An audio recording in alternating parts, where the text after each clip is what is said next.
Hello नमस्कार दोस्तों, स्वागत है आप सभी का अपने यूट्यूब चैनल में। आज की वीडियो में हम पढ़ने वाले हैं प्रतिरोध के बारे में तमाम जानकारी के प्रतिरोध होता क्या है, किस तरीके का दिखाई देता है, कैसे काम करता है, क्या प्रतीक है, क्या मात्रक है। तो आज की वीडियो में सारी चीज़ हम जानने वाले हैं। जैसे कि सबसे पहले बात करते हैं प्रतिरोध। प्रतिरोध होता क्या है? सबसे पहले तो आपको पता होना चाहिए दोस्तों, प्रतिरोध होता क्या है। प्रतिरोध पदार्थ का वह स्वाभाविक गुण जिसके कारण वह अपने में से होने वाले विद्युत धारा का विरोध करे। अपने में से विद्युत धारा का किस तरीके से विरोध करता है?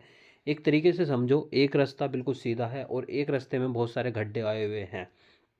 तो जिसमें गड्ढे आए हुए हैं वो आपको कहीं ना कहीं रुकावट पैदा कर रहा है, यानी कि वो आपके लिए प्रतिरोध है। तो उसी तरीके से जो विद्युत धारा के मार्ग में विरोध उत्पन्न करे उसे हम प्रतिरोध बोलते हैं। प्रतीक चिन्ह की बात करते हैं तो इसका तो प्रतीक चिन्ह जो होता है आर से प्रदर्शित करते हैं। प्रतीक जो इसका सिंबल होता है वो इस तरीके का होता है, आर से प्रदर्शित करते हैं। मात्रक इसका ओम होता है। क्या होता है दोस्तों? ओम इसका मात्रक होता है। उसके बाद जो इसकी दूसरी चीज़ है कि कितने टाइप का होता है। दो टाइप का होता है, स्थिर और वेरिएबल। स्थिर का मतलब कैसा होता है? स्थिर आपका नॉर्मल प्रतिरोध जो होता है इस तरीके का ही जो होता है वो आपका स्थिर इस तरीके का होता है। जो ये होता है ये स्थिर है, ठीक है, ये आपका स्थिर है। और वेरिएबल होता है इस तरीके का कि इसमें सिर्फ एक एरो का निशान लगा दिया जाता है इस तरीके से। तो यो आपका कौन सा है? अस्थिर है।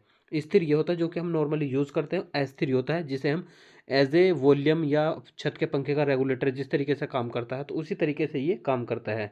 आप उसे अपने अकॉर्डिंग घटा बढ़ा सकते हैं। उसके बाद है चालक के प्रतिरोध को प्रभावित करने वाले कारक कौन कौन से होते हैं। सबसे पहला होता है तापमान। तापमान क्या होता है? ताप बढ़ने पर प्रतिरोध बढ़ेगा बढ़ेगा भी और घटने पर प्रतिरोध घटेगा भी। वो डिपेंड करता है कि वो किस तरीके का है, एनटीसी है या पीटीसी है। एक अपोजिट भी होगा और सेम भी होगा। उसके बाद है पदार्थ की प्रकृति। अलग अलग धातुओं के तार का प्रतिरोध अलग अलग होगा। यानी कि जिस मेटल का धातु होगा, जिस मेटल का जो तार बना होगा उसके जो प्रतिरोध है सबका अलग अलग होता है। जैसे कि एल्यूमिनियम का अलग, कॉपर का अलग। ठीक है दोस्तों। उसके बाद है लंबाई। जो आपका प्रतिरोध होता है लंबाई पर डिपेंड करता है, यानी कि लंबाई के समानुपाती होगा। यदि लंबाई बढ़ेगी तो प्रतिरोध भी बढ़ेगा, यदि लंबाई घटती है तो प्रतिरोध भी घटता है। उसके बाद है अनुप्रस्थ काट का क्षेत्रफल।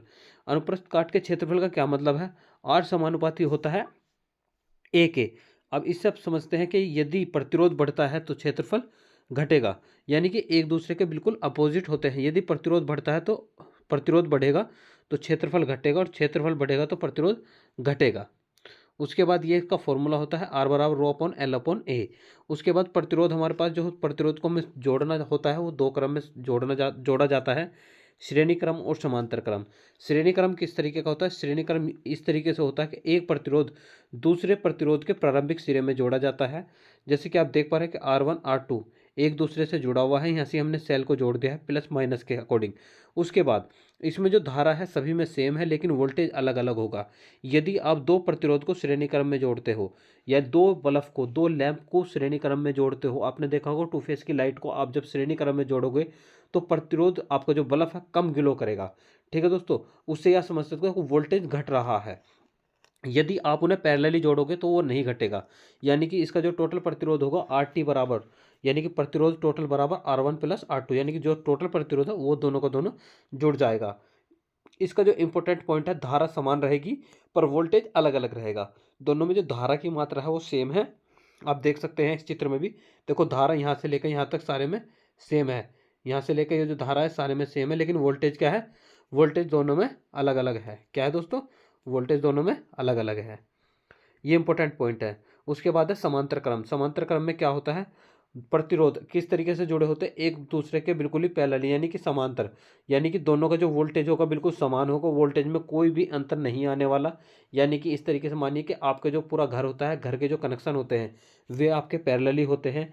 आप नहीं चाहोगे कि एक कमरे में लाइट तेज आए, एक कमरे में लाइट कम आए। तो आप चाहोगे कि हर कमरे में जो आपकी लाइट है लगभग 220 होनी चाहिए। उसके अकॉर्डिंग आप समझ सकते हैं कि जो आपके हमारे जो ह्यूमन अप्लायंसेस होते हैं, जो हमारे मकान होते हैं, उनकी जो वायरिंग होती है वो समांतर क्रम में की जाती है। समांतर क्रम में इसलिए की जाती है कि उसमें वोल्टेज नहीं घटता। यदि आप श्रेणी क्रम में करोगे तो श्रेणी क्रम में आपका वोल्टेज घटता है। ठीक है दोस्तों। इसमें क्या चीज़ समान होगी, इसमें वोल्टेज समान होगी और धारा आपकी भिन्न भिन्न होगी। क्या होगी दोस्तों, वोल्टेज समान होगी और धारा भिन्न भिन्न होगी।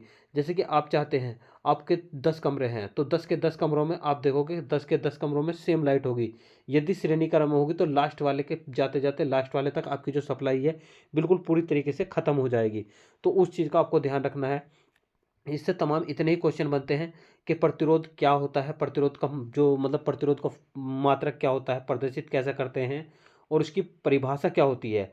परिभाषा बहुत अच्छी है, जो आपके धारा के मार्ग में बाधा उत्पन्न करे। देखो प्रतिरोध है तो धारा के मार्ग में करेगा। उससे सेम आप अपने दैनिक जीवन से सोच कर चलिए। यदि आप फिजिक्स को अपने दैनिक जीवन से रिलेट करके पढ़ोगे तो यकीन मान के चलिए आपको फिजिक्स को कभी रटना नहीं पड़ेगा। ध्यान रखना, फिजिक्स को आपको कभी रटना नहीं पड़ेगा, क्योंकि आप उसको यदि प्रैक्टिकली परफॉर्म करते हो तो।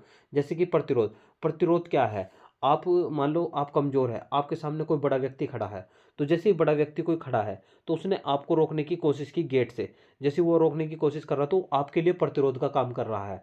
यानी कि कोई भी चीज़ किसी भी रोकने का काम करती है, किसी चीज़ को रोकने का काम करती हो तो एज ए प्रतिरोध काम करती है। या दूसरी भाषा में आप समझ सकते हो, जैसे कि टंकी, आपका टैंक है वो पानी से भरा हुआ है, लेकिन उसके बाद टैंक तो भरा हुआ है लेकिन जो आपकी टंकी होती है, टोंटी होती है, जैसे ही आप उसे ओपन करते हैं तो जैसे ही आप ओपन करते हैं तो पानी आता है। यदि आप उसे बंद कर देते हो, जैसे ही आप बंद कर दोगे तो उसका रुकावट का काम करता है, उसके लिए रुकावट का काम कर रहा है तो वो उसके लिए प्रतिरोध है।